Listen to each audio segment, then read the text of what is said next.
Je suis né au Brésil. J'ai fait plusieurs crèches et orphelinats au Brésil. Donc j'ai vécu une répétition d'abandon durant ma première année.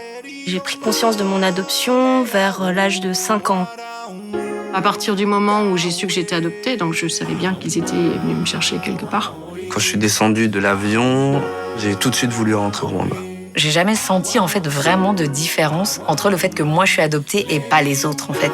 Je me suis construite comme une enfant blanche finalement. Comme une enfant blanche de l'intérieur et asiatique de l'extérieur. J'aurais dû montrer différemment que j'avais besoin d'amour. La façon que j'ai adopté, c'était de faire des bêtises. Pour moi, ce qui fait famille, c'est les liens qu'on peut avoir avec les gens. Clairement, moi, c'est pas les liens du sang. Niyongira, le petit Rwandais, à l'époque, je dirais que je l'ai fait taire quand même. Toujours ce sentiment de n'être ni vraiment française ni vraiment coréenne. D'avoir, comme on dit, le cul entre deux chaises, quoi. De pas savoir où est vraiment sa place. Quand on parle avec les gens de l'adoption, c'est toujours grâce à nos parents, on a eu une famille. Et jamais que grâce à nous, nos parents ont eu un enfant. On n'est pas une coquille vide qui arrive et tu le formates à ton image.